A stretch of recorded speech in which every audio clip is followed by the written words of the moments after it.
today is about how to get what you really want out of your life on a consistent basis. Now, in order to get what you really want, you got to know what it is, which for most people is a unique concept. Seriously, when I ask people, what do you really want? The answer I usually get is something like, well, I don't know, or something general like, well, I wish I had a better relationship. I wish I could start my own business. I wish I had more money. I wish I could be more successful. The challenge with all those responses is they're so general, and they're not what you really want anyway. People don't want relationships. People don't want money. They don't want businesses. They don't want to be thinner. What we all want are the things we think we're going to get from those changes in our lives. Everything that you really want in your life comes down to one thing. You want some kind of change in how you feel, or what I call a change of state, the state of mind or body you're in at that moment in time. We all want to change how we feel. Think about it. The only reason you want more money, you don't want little pieces of paper with pictures of deceased notables on it, do you? Of course not. You want money because of what you think it'll give you. You think it'll give you more freedom, more fun, or the ability to give to other people. You believe it's going to lead to some kind of pleasure if you want it. Say, I want a business. Listen, I know a lot of people in business who don't want their business anymore. The bottom line is it's not the business you want, it's what you think a business will give you, the feeling changes you think it'll give you. Somebody says, I want to get married. They want to get married because of what they think that will give them. Or I want a relationship. They think it's going to give them a certain kind of feeling. That's what drives all of our behaviors. Challenge me on this. See if you can find an exception. Is there anything in your life that you really, really want that the reason you want it doesn't come down to eventually some feeling you're going to get if this thing happens in your life? I'll tell you over and over again, no matter what exception someone has tried to find, if I keep asking them, well, why do you want that? But why do you want that? But why do you want that? Eventually they get to a point where they go, well, because it makes me feel good. And so that's what we really want. We want to feel good. We want to have those special feelings inside. In other words, we just want to be able to manage our emotions, manage our states, and create what we really want emotionally in our lives. Everything we do, we've already said, is to create pleasure. That's an emotion. And to avoid pain. That's an emotion too. And if we want to change our behavior, the quickest way to do that is change how we feel. I mean, think about it. Haven't you had a situation in your life where you did something, and after you did it, you said to yourself, I can't believe I said that. I can't believe I did that. That was so stupid. Have you ever had a situation like that? I mean, an area you're normally pretty smart in. You just did something really dumb. I know I have plenty of times. Haven't you also had the opposite experience, though, where you were on a roll, where things were just flowing, where it was like you were unstoppable, and you don't even know how you were doing it. You were just like flowing, where after you did it, somebody said, you do that? And you went, yeah, that was me. And you didn't know how you pulled it off. You were rather proud of it, though. Haven't you had those kind of times where you're just on a roll? So I got a question for you. What's the difference in your behavior? Why is it in one situation you perform brilliantly, in another situation you perform, how should we say, brutally? The difference is not your ability. What we do at any moment in time in that moment is based on the state that our mind and body is in at that moment in time. In other words, what people can do is absolutely incredible. What they will do is usually disappointing. And the difference is not their capability, but rather what state are they in right now. If every time they think about public speaking, they associate fear or pain, that's going to change their state. And all of a sudden they're going to feel tight in their body, and their whole emotional state will change, and they're not going to get the most out of themselves. But if whenever they think of public speaking, they think of absolute pleasure, they're going to be in a great state of mind, and they're going to get more out of themselves. I mean, think about it. When you're feeling really frustrated, do you behave the same way as when you're feeling like you're on a roll and things are flowing? Obviously not. You have the same ability, but things act and behave differently coming out of you.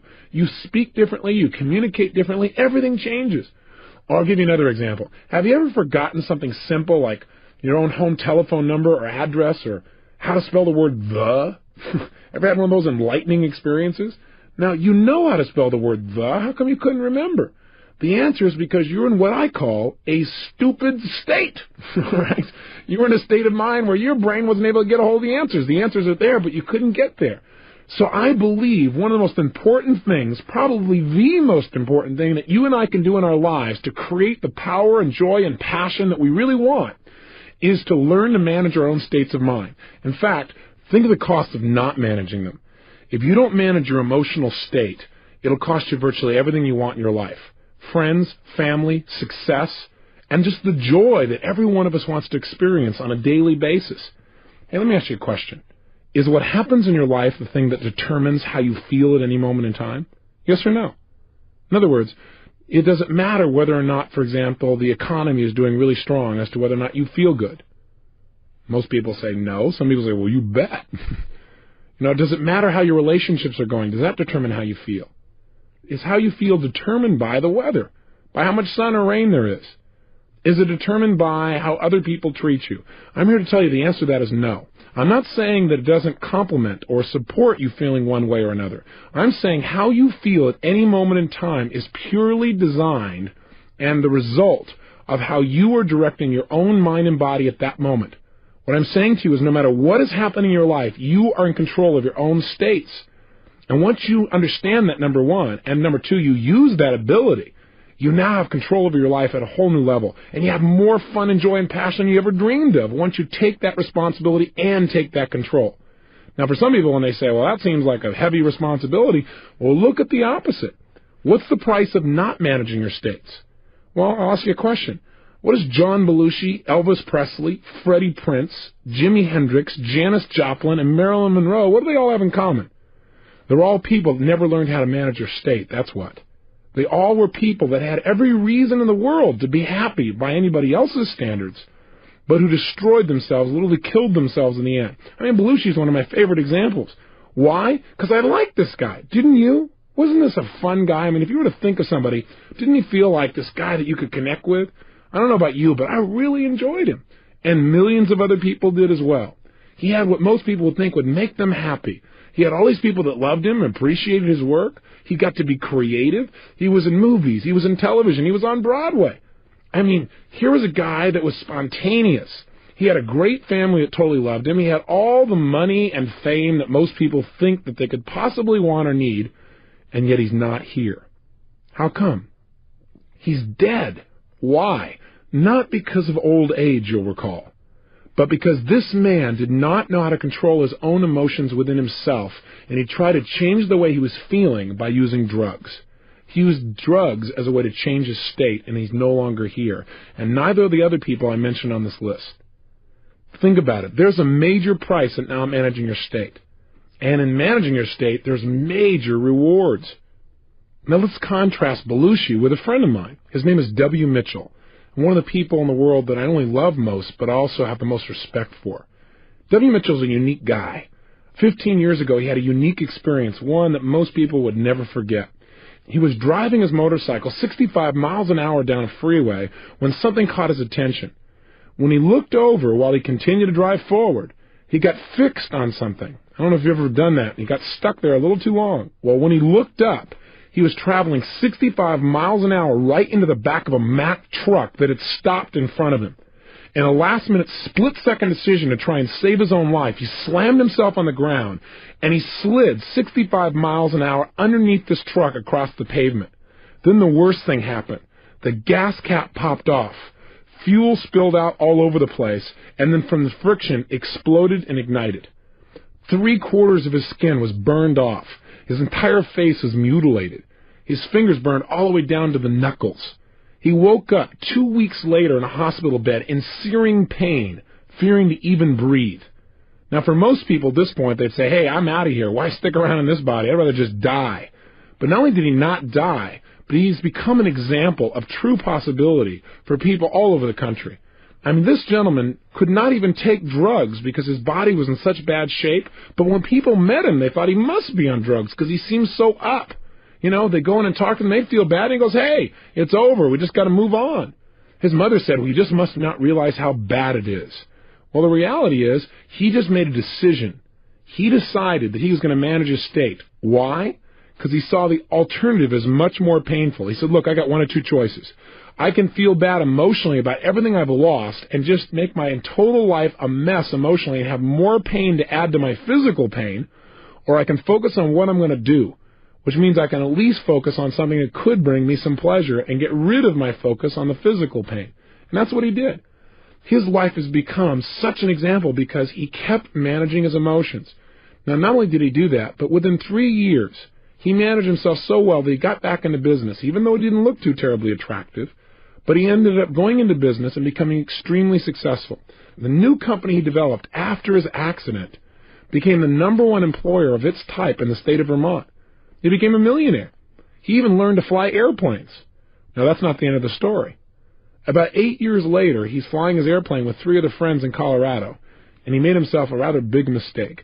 He didn't go through his checklist, and he didn't notice that there was frost that had developed on the wing. And when he took off, he crashed. 3 people walked away. He was not one of them. He was paralyzed from the waist down for life. So they cut off his toes since he didn't need them anymore and sewed them on his hands so he'd have something to be able to grasp things with. He's stuck in a wheelchair now for life. Of course, he doesn't look at as stuck in a wheelchair. In fact, you say at this point he must have given up, right? No. Even after his wife left him, he said, look, I don't want to be around a fried cripple. Even after all that, he still didn't give up. He turned around, and the city he was living in Colorado had some major problems. He decided to become the mayor of that town. After that, he decided to run for lieutenant governor of the state of Colorado. He placed 3rd in a group of 6, and he ran on the issues, not on a sympathy vote. And he campaigned door to door. Now remember, this guy didn't look too terribly good. In fact, he used to wear a button that said, "Send me to the governor's mansion, and I won't just be another pretty face." Kind of a nice way to interrupt people's patterns and make them associate something new to you. Now, he didn't win the lieutenant governor's place, and he still didn't give up. He now has his own radio show in Colorado, and he has found the woman of his dreams and remarried.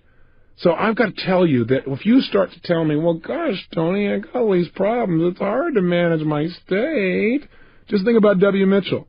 When I look at somebody like Belushi and see all that he had, and I look at somebody like Mitchell, who seems to have all these challenges but is so happy, so successful, such a sense of possibility, it becomes clear to me that I have no excuse to ever not manage my state on a consistent basis. No matter how big the problems may seem, you're much better than anybody like that might ever hope to be. So how do we manage our states? Well, one, remember, I believe virtually everything in life comes down to why to first, then how to. I believe if you want to succeed, you got to have 80% of success is figuring out why to succeed, why to manage your state, for example. 20% is how. Here's the how. And let's do it quickly, and let's just get right to doing it and doing some exercises. There are 2 primary ways to control your state of mind and body. They are, number 1, controlling the way you use your physical body, what we call your physiology, and number 2, controlling your mental focus. That is what you pay attention to, what you think about, what you picture, what you say to yourself. Today we're going to focus on how to use our physical bodies to create the emotions that we want at any moment in time. And then on your next tape, we're going to work on how to control our focus, how to control the mental imagery and pictures and things that we think about in a way that immediately changes our state as well. Let's start and focus again today on physical movement. Now I want you to think about something here. In order to feel anything in your life, you feel it through your nervous system, through your physical body. Now if I told you I know someone who is totally depressed, I bet you could tell me about the way they move or even their posture, and you would probably have an accurate representation. In other words, if I told you about someone I know that's totally depressed, and let's say they're outside your door right now, and I said to you, for $100,000, describe for me, what is this person like? What's their posture like, for example?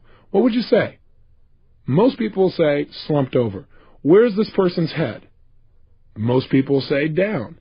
Where are their eyes? Again, most people will say, down. Where is this person's breathing? Is it full or shallow? Again, most people say shallow. And where is this person's facial expressions? Are their muscles in their face pulled up and tight, or are they down and slack? Again, most people say slack. How did you match up with these descriptions? Again, if you're like most people, most of those descriptions match the picture you have in your mind. Why is it that when we think of a depressed person, we think of somebody who's physically hunched over a little bit, looking down, talking a little bit more slowly, with their eyes down and their breathing shallow and their facial muscles slack? The answer is, in order to get depressed, you got to work at it. It's not easy. You have to use your body in a certain specific way.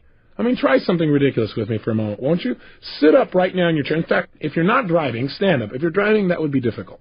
But if you're sitting, stand up for a second if you would. And if you're sitting and you're in a car, then sit up. But I want you to stand up ideally. Stand tall, breathing fully. Really strong. Breathe fully. And I want you to look up towards your ceiling. And as you're standing there, breathing tall, looking at your ceiling, what I want you to do is something really ridiculous, really dumb. Put a huge, silly grin on your face. Go ahead. Try it. Oh, come on. Nobody's noticing. You're by yourself. And if they are noticing, then you'll get their attention anyway. Put a big grin on your face. Look at the ceiling. Listen to me now. Now, what I want you to do, while you stay standing tall with your shoulders back, breathing fully with this big grin on your face, I want you to get depressed without changing any aspect of your body. Don't change your facial expression? Oh, come on, you can do it. Hang in there, get depressed. No, you know, some of you are cheating. I can tell. I'm in the room. If you drop those shoulders, if you drop your head, if you stop breathing, or if you stop smiling, it doesn't count. Stand tall, breathing big smile, looking at the ceiling. That's right, and get depressed without changing. All right, well, if you can't change, then just stay happy and sit down. Now, here's my point. You might say, what does this got to do with state management? Are you saying every time I don't feel good, I should stand up tall, stare and grin at the ceiling? Yes. No, there are many ways to do this, but this is one. My point is this. How come when you stand tall and you breathe and you have this big grin on your face, how come you don't feel depressed? The answer is because it's pretty difficult because you're sending a totally different message to your brain. See, the way we move our facial muscles, the way we gesture, the way we physically walk, the pace at which we talk, all of these things determine how we feel in any given moment. If you don't like the way you're feeling, rather than trying to pump yourself up intellectually going, oh, I feel good, I feel good, I feel good, or doing a bunch of affirmations where I feel good, I feel good, I feel good, I feel good, and your brain goes, BS. That's not enough. What you've got to do is change the way you're moving. I mean, think about it. When you were growing up, didn't you have a parent that told you, hey, look, if you're depressed, go do something? Why did that work? Because when you go do something, you change the way you move, you change the way you breathe, you change what you're focusing on and what you're paying attention to, and whammo, you have an emotional change, a state change, if you will. So I want you to realize the power of your own physical body. When I was struggling, I had no idea the power of my body. I was at the effect. But you know what? I still use these tools. I just used them in the wrong way. Hey, listen, you already know the power of your body. When you don't like the way you feel, what do you usually do? I'll tell you what most Americans do. They do something to change the way they feel by changing their body, by changing their biochemistry. What do? They do things like drink alcohol. Why? Because the minute you drink alcohol, does it change your state? You bet. You behave differently when you're in a different feeling state? You better believe it. Guy goes, yeah, man, I sure do. The bottom line is you changed your biochemistry. As soon as you did that, that was changing physiology, and your emotions and feelings and behaviors changed instantly. Now, a lot of people in our society, when they don't like how they feel, they change their body and change the way they feel by using cigarettes. They smoke, and therefore they breathe differently. When they breathe differently, they feel differently. When they feel differently, they behave differently. So they don't like how they're feeling. They're feeling a little tight. They're feeling a little frustrated. They're feeling a little stressed. They smoke a cigarette, and they think the cigarette makes them feel better. What makes them feel better is the fact that they're taking nice, deep, slow breaths. Why not try it without the cigarette? What a concept. Amazing. The bottom line is you can change just by changing your breathing alone. Now, what else do we do? Well, a lot of people, when they don't like the way they feel, what do? They eat. You know, they go, I don't feel good, and they eat. And then they get fat, and they look in the mirror, and they don't like how they look. That makes them feel worse. So they don't like the way they feel, so they eat some more. Right? And then they're caught up in that loop again. Have you ever been there? So food is another way we try and change our physical body in order to do it. Some people just go to sleep. And some people do things like go shopping or watch TV, but we're going to talk about that in your next tape. Those are people that are changing what they're focusing on. But the primary way most of us try and change how we feel is by changing the way we use our physical body. Drugs is the most obvious example. We've already talked about that. Cocaine. Why? Because it changes their state rapidly. That's why people still purchase it, even though it destroys their life simultaneously. They don't focus on that. The point is, any change in your physical body makes an immediate radical change in the way that you feel. So what you've got to learn to do is use this to your advantage. Instead of being at the effect of things, immediately change your emotions. So right now, let me give you a frame of reference about what I'm saying. I learned a long time ago that if I really wanted to succeed on an ongoing basis, I probably needed to measure my level of emotion, my level of intensity. I got a lot of this by working with professional athletes. I noticed that most athletes are really conscious of and pay attention to managing their emotions and their states. And you watch a tennis player, and every time before he hits the ball, he bounces the ball the exact same way, the exact same rhythm, kind of anchors himself, if you will, or triggers himself back in a state. Football players do it differently. You know, they grab their other buddy's head and they go wham, wham, wham, and smack heads with him, and then they feel good. You know, baseball players, they spit, you know, grab their legs, you know, scratch the ground, but they do certain things every time to get themselves in state. And as I started to work with professional athletes, people like the Los Angeles Dodgers or the United States Army or individual Olympic athletes, every one of them focused on are they ready or not, kind of checking their state. But you see, in life, I think life is not black and white. I look at life as having many hues and colors and shades. So one day I pulled one of these guys aside and I said, look, it's not are you ready or you're not. Let's try a stupid game, okay? Let's pretend we're going to measure your level of power and readiness on a scale from 0 to 10. 0 is you're dead. 10 is you're absolutely unstoppable. I said, where are you on that scale? And the guy said, well, I'm about level 7, 6.5, 7. I said, well, you're about to bat right now against Dwight Gooden. Tell me, if you stay at level 7, what's going to happen? You know what was amazing? Instantly, he could tell me. When he realized where he was, he said, I'll either ground out or I'll pop up or I'm going to be in a situation where I'm going to strike out. I said, what level do you need to be at on a scale from 0 to 10 to be successful with Dwight Gooden? He's at level 12. I said, okay, that gives me a frame of reference. So you also need to know where you need to be successful. Now, with an athlete, it's pretty clear. For peak performance, they got to be at level 10 or above, if you will, on a scale from 0 to 10. But isn't your life just as important as an athlete's? If you're going to go in right now and you're going to influence your son or daughter to do something like get excited about their schoolwork, how are you going to do that if you're at level 3? It's not going to happen. Too often I see parents that go, I just can't motivate my children. I just don't understand why. I talk to them about all the reasons why they should really go for it, but it just doesn't seem to work. Do you have any suggestions, Mr. Robbins? I'll say, yeah, try talking a little faster for your children. See, the way we use our voice will affect our states. See, I have a lot here I want to share with you in a short period of time, so I speed up a little bit. How would you feel if I said, well, ladies and gentlemen, this is day 5. And today what we're going to learn to do is manage our states of mind and emotion. And over the next 30 days of this program, I want you for hours at a time to listen to my voice. Well, after you came out of a deep trance and turned off the tape, I doubt very seriously if we create very much change. Now, I'm not saying it's not appropriate to talk in a more relaxed way than I am in this frenzied pace that I'm sharing with you to try and get everything in. But what I am saying is make sure that you're in an appropriate state for what it is you're trying to accomplish. Does that make sense? On a scale from 0 to 10, where do you need to be effective at a given task? If you want somebody to feel loved by you, you probably don't want to go level 10. Go, I love you, I love you, I love you, okay! That probably won't work either. So everything is context related. But I'm asking you today to commit yourself for the next 4 or 5 days, even though we'll be doing other exercises, to looking at what state are you living in your life. If you want to look at the state of your life, look at the level of intensity and joy and passion you're creating. Where are you today on a scale from 0 to 10? Or better yet, before you started this 30-day program, where were you? Do you remember that first day? Before you got the tape program or anything else, where were you on a scale from 0 to 10? You remember where you were, first of all? Think about it for a moment, if you would. Where were you? What was your state like? Where were you on a scale from 0 to 10? Now I want you to think of something. Where were you after you finished that first tape on a scale from 0 to 10? Most people that we followed up with and interviewed with are usually at level 8 or above. And when they started out, they were in level 6 or 5 or 4 or 3. And so what I want you to do is do it without me. You don't need me to change your state. You need you. You need to move your body differently, and you need to pay attention to where you are. Use the state that's most appropriate for where you need to be for the given situation. So let me give you, first of all, some specifics about how you could change your body. I've mentioned a lot of them, but let's be really precise. The number one way that you can change the way you feel at any moment in time is to change the way you move. The reason is this. In fact, you might want to remember this phrase. Emotion is created by motion.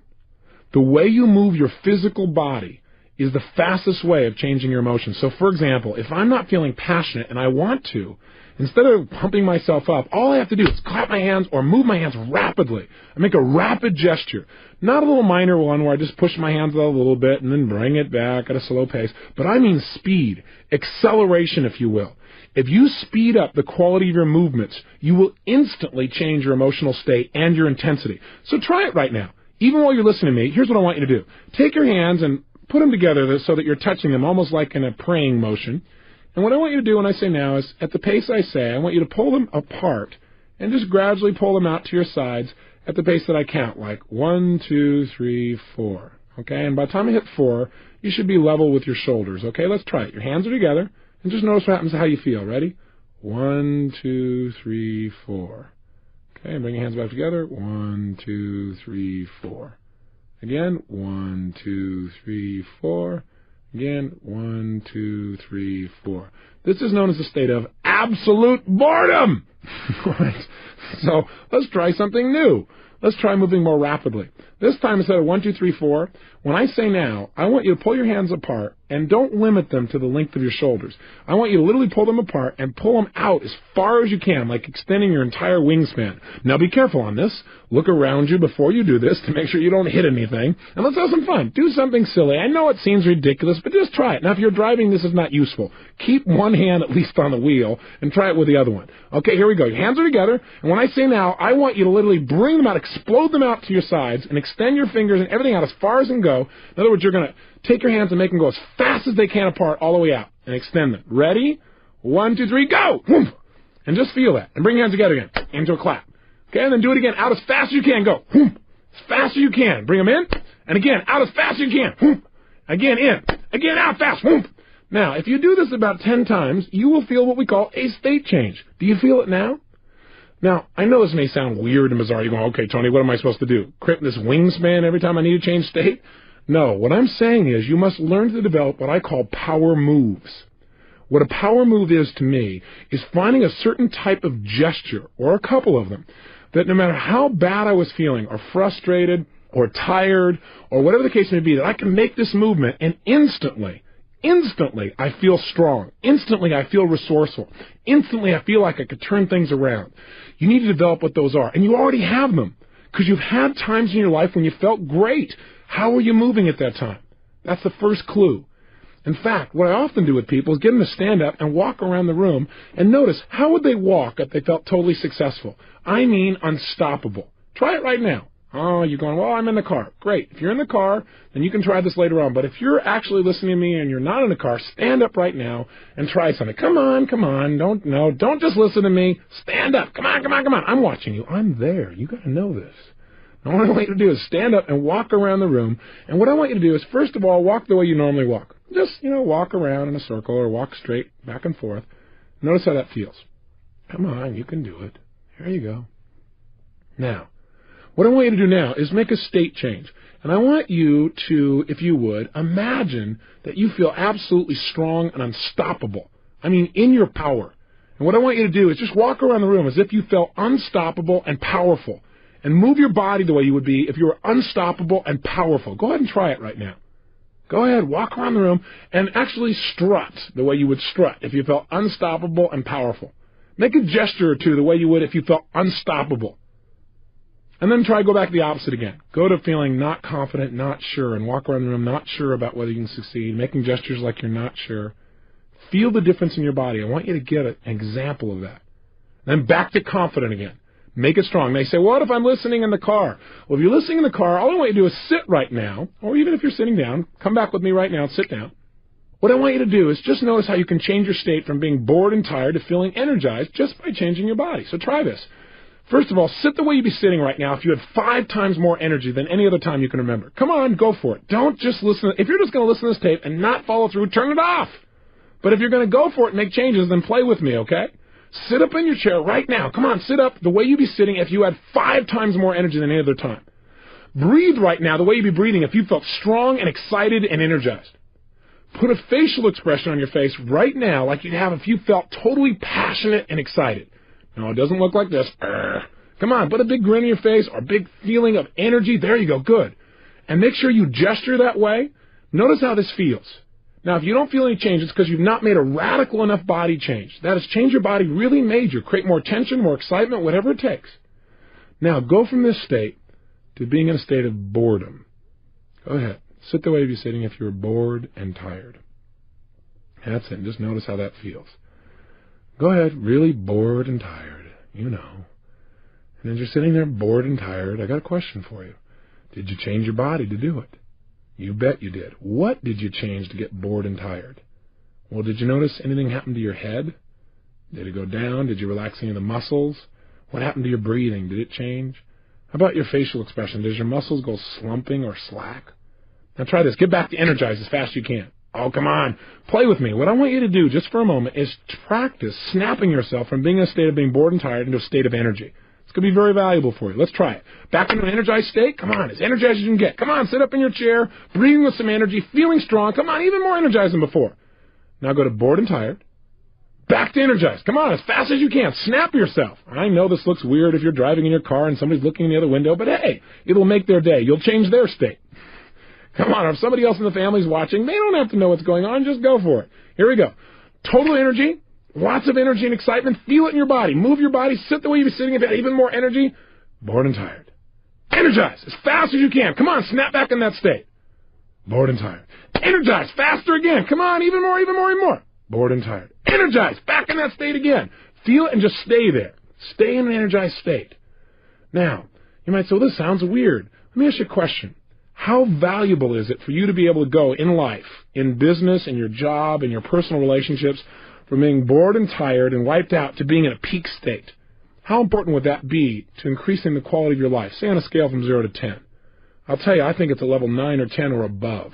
And I think you probably would too. So developing new ways, new habits of moving your body is the single most powerful way to change state. Here's another quick way. Change your breathing. As I said earlier, one of the reasons people smoke cigarettes is because in order to smoke a cigarette, you change your breathing pattern rather radically. When people eat food, oftentimes they feel better afterwards because they fill their stomach up, and it changes the way they feel and the way they breathe. With all that food in there, things slow down. They feel less stressed. Almost every yogic practice that I've ever studied or noticed teaches some kind of breathing pattern as part of how to change your emotions and the way you can grow spiritually, if you will. So changing your breath, try different breaths, breathing faster, breathing slower, and discover what breathing patterns work best for you to create the changes that you want. Thirdly, learn to manipulate your face. I teach people in seminars how to do what I call facial aerobics. What that means is doing many different expressions as you possibly can in a short period of time, so that what happens is you really have access to different emotional states. Do you know you have over 80 different muscles in your face? And a slight change in your facial muscle instantly changes the way you think and the way you feel. There was a study done at the University of California at San Francisco where they took manic depressives, and all they did was change their facial expressions, made them smile on an ongoing basis. These are people who were manic depressives, bear in mind. People who normally need drugs to change the way they feel. Not one of those persons, while they were able to keep smiling, was able to feel depressed. In fact, some of them began to manage themselves by smiling for 20 minutes at a time for no reason. And pretty soon they began to feel great, and they began to develop a new habit.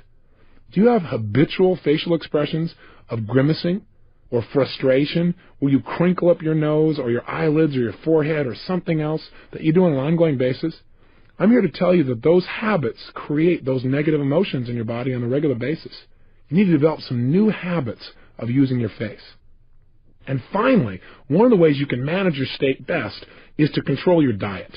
And I'm not going to teach you a health seminar here, although I do those across the United States. I do want to say this to you, that most of us in life do not pay attention to what we're putting in our body. And what you're putting in affects deeply how you feel emotionally.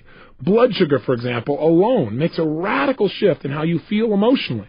So if you aren't paying attention to how you're eating and you're throwing anything you possibly can in that body without looking at the consequences, you're going to pay an emotional price. Many times, hyperactive children or people that are having major ups and downs in their life, it just comes from some basic, simple dietary approaches. If they made a few simple changes, they'd live a much more balanced emotional life. So my challenge to you is to study health, to find out not how to throw your pendulum and go off on the deep end on some bizarre diet, but how can you make sure that the way you're breathing, the way you're moving, and the way you're eating things is giving you as much as possible to your life and not taking away, not throwing your life into a pendulum. Make sure that you have that physical energy and drive. It comes from having enough sleep and eating well. For now, though, I want to have you focus on one emotional state, because I'd like you to be able to trigger a state change anytime you want. And that emotion is the one I note as passion. As you may have picked up, I'm a fairly passionate person. And I talk about that at the end of each tape because I think out of a state of passion, you can create almost anything you want in your life. I think most people in life want passion. They want that drive, that attraction to life. They want that juice in their relationships, in their business, and their ability to learn. But most people are barely making it through the day, you know? I mean, hey, you got to watch TV, fight the traffic home, get a bite to eat, and go to bed so you can get up tomorrow and start the same vicious circle all over again. I mean, after all, guys got to work, got to make your way and stuff. After all, I work hard for a living. Can't expect me to be passionate at the end of the day. Easy for you. But come on, I work for a living. Let me just tell you something. I used to believe that kind of stuff, and I used to feel that way too. Am I saying you can't talk slowly and be passionate? Absolutely not.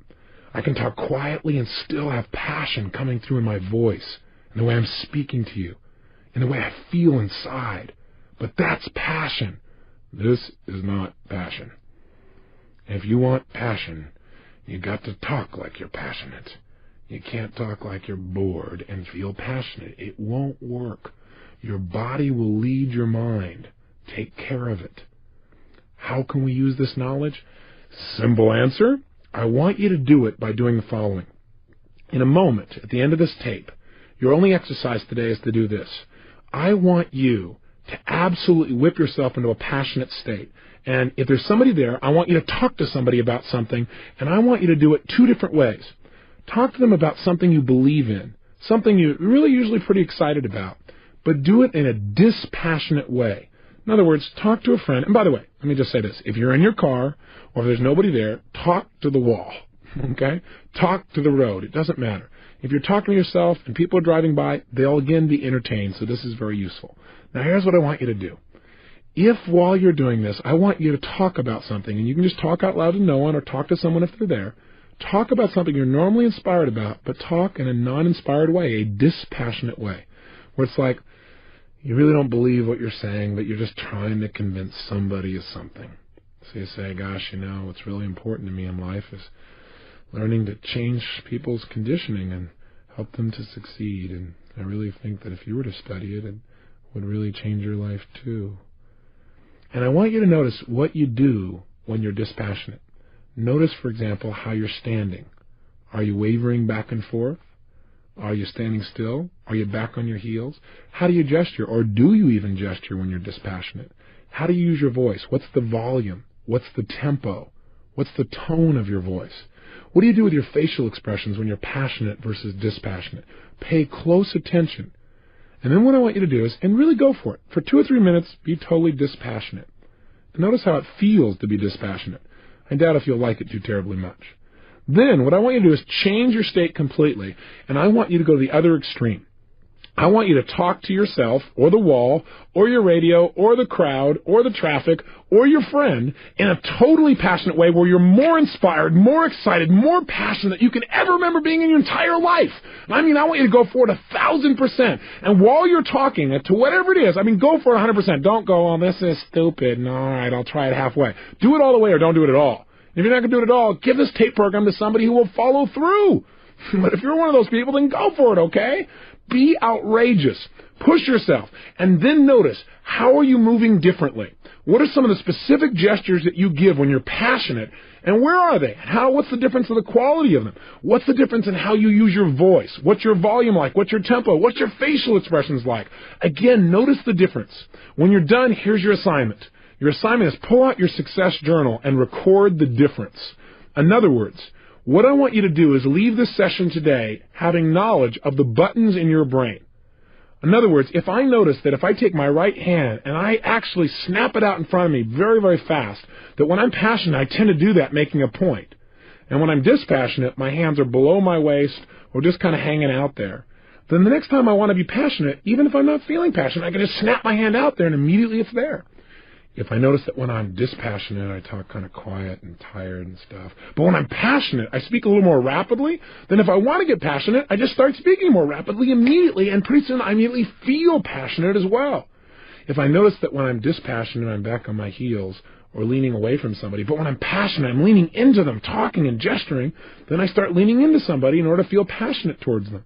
In other words, find out how your brain works. You are different than me or anyone else you're going to meet. Find out exactly what triggers passion within you in terms of movements. And experiment. What would be a kind of move you could make that immediately would make you feel strong, even if you were afraid a few moments ago? So let me be clear. Here's your exercise. 1, talk to something or someone in a dispassionate way about something you're normally inspired about. Dispassionate, or you don't really believe it or feel it. 2, change your state and get absolutely passionate, where you feel more excited, more energized, more passionate than ever before. 3, dissect in your mind the difference in how you moved, how you breathed, how you use your face, and how you use your voice, and record that in your success journal. And finally, today, experiment. At some point in the day, you don't feel very inspired or you don't feel anything in particular, snap yourself into a powerful state. Or ask yourself, where am I on a scale from 0 to 10? If you find you're at level 4 or 5 or 6, to me, that's a pretty boring way to live life. Maybe you want to amp yourself up, crank yourself up to level 8 or 9 just by changing your movement. Or maybe you want to be able to go from being totally excited to relaxed just by changing your breathing or your tempo or your gestures. Because being able to relax quickly and easily is sometimes and oftentimes as important as your ability to get yourself excited. The only reason I push in the other direction is I think most people have the ability to get in this state. They may not have the ability to get in the other one. Whatever you're already good at, make it better. Whatever state you're not good at getting in, practice getting into it until you can absolutely make the change you want as fast as you can think it. Remember, any emotion you're feeling is based on how you're moving. Little movements like breathing and big movements like gestures and facial expressions. Take control today and experiment and explore. Have the adventure of discovering how you can use your body to immediately direct your mind and your emotions.